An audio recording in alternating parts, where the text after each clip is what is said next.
Football. It's more than just a game. It is a global passion, an emotion that unites billions of people across every corner of the planet. It's the beautiful game that brings families together, sparks fierce rivalries, and creates moments of sheer joy and heartbreaking despair. But here's the question we rarely ask. Is it really just about the sport?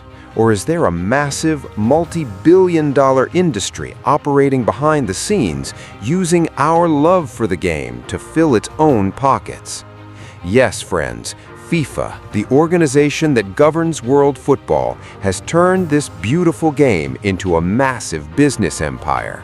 And in this video, we're going to pull back the curtain to reveal some of the darkest chapters in football history, chapters that are never discussed in polite conversations or shown in your typical quiz questions.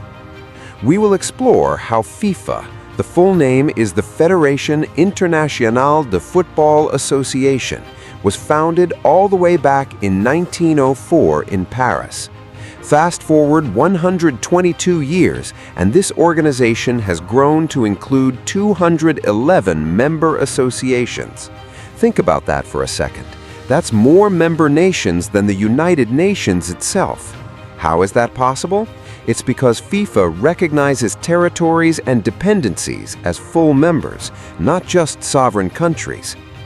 Despite generating billions of dollars in revenue every year, FIFA insists on maintaining its status as a non-profit organization. On paper, they claim to not make a profit, yet they're swimming in cash. Friends, there may be no bigger lie in the world of sports.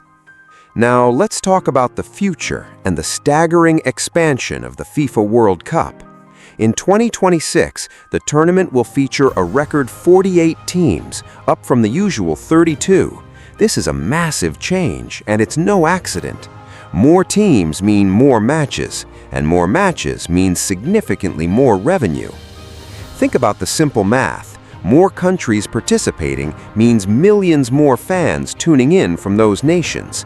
For example, if a country like Panama or Jamaica qualifies for the first time in a while, you can bet the viewership from those countries will skyrocket.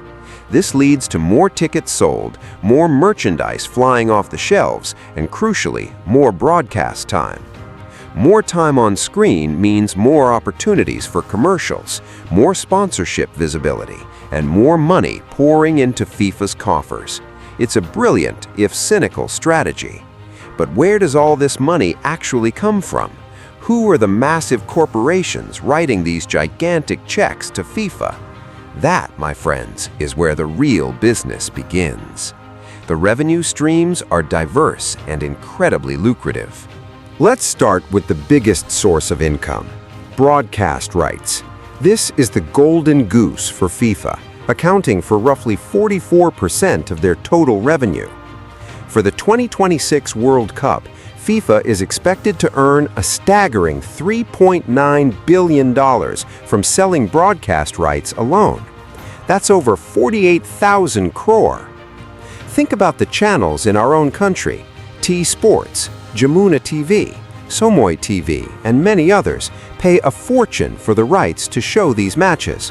Now, multiply that by every major network in every country on Earth. ESPN in the US, BBC in the UK, Sony in India, and so on. It's an astronomical sum. But that's just the tip of the iceberg. Right next to it is the marketing rights.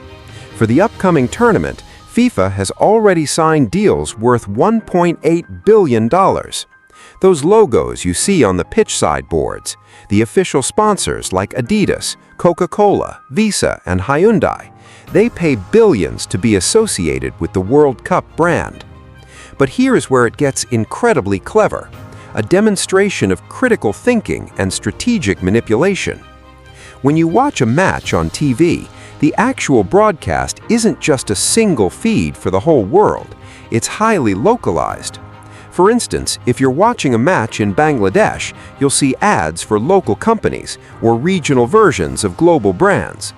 Meanwhile, my friend watching the exact same live match in America might see a completely different commercial for a brand that's only available in the US. This allows FIFA to sell the same ad space during the same match to dozens of different companies across the world, maximizing their profits. They are selling your attention, tailored perfectly to your geographic location and market. And then there's ticket sales. For the 2026 World Cup, ticket sales are projected to bring in around 36,900 crore BDT. Many people assume that this is FIFA's primary income source. After all, stadiums packed with 70,000 to 80,000 screaming fans is a spectacular sight. However, the real money lies outside the stadium. Billions of people are watching on screens at home, in bars, and on their phones. So, to exploit this captive audience, FIFA introduced a new rule for the upcoming tournament: the hydration break. Now, on the surface, this seems innocent. It's a 1 to 2 minute pause in the game to allow players to drink water, supposedly to combat the intense heat of the American summer. But let's be real for a moment. Do you remember the 2022 Qatar World Cup? Temperatures there routinely hit 50 degrees Celsius. It was scorching, and yet there were no such frequent formalized hydration breaks. So why introduce them now? Because those 1 to 2 minute breaks are the perfect time to show advertisements. FIFA knows you won't change the channel during a World Cup match. This is must-watch TV. It manipulates you, the viewer, into watching commercials you wouldn't normally sit through. Many players and coaches have criticized this move, stating that it disrupts the rhythm of the game. It allows the leading team to reset their strategy and often takes the momentum away from the attacking side. Now you might be wondering, where does the host country fit into all this? Well, the host nation is often left to foot the enormous bill. They have to build new state-of-the-art stadiums, upgrade airports and roads, and expand their public transport to handle millions of tourists. The idea is that hosting the World Cup will boost tourism and generate massive economic growth for the country. And sometimes it does, but there's a darker side to this story. History has shown that many stadiums built for the World Cup become white elephants. After the tournament ends, they sit empty, rarely used for any major matches again, bleeding money for maintenance. In some cases, countries are left with crippling debt that takes decades to pay off. Meanwhile, FIFA walks away with the lion's share of the profits, having invested relatively little in the infrastructure. Between 2015 and 2018, FIFA reported earnings of $6.8 billion, 87,720 crore BDT. For the 2019-2022 cycle, that figure rose to nearly $7.2 billion, 92,400 crore BDT. But for the 2026 cycle, with the expanded 48-team format and the new hydration breaks, FIFA is projected to generate a staggering $13 billion.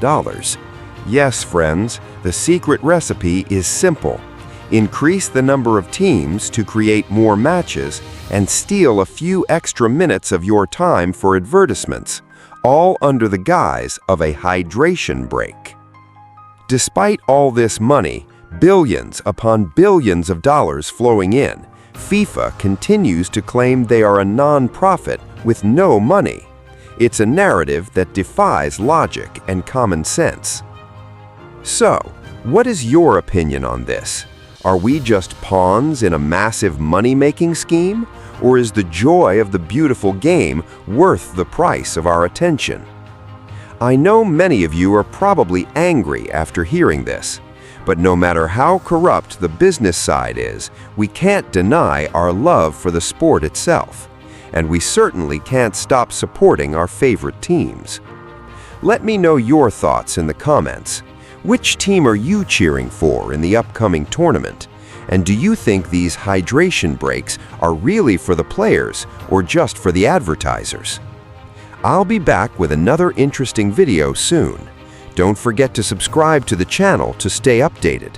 Until then, take care of yourselves, stay healthy, and keep asking questions.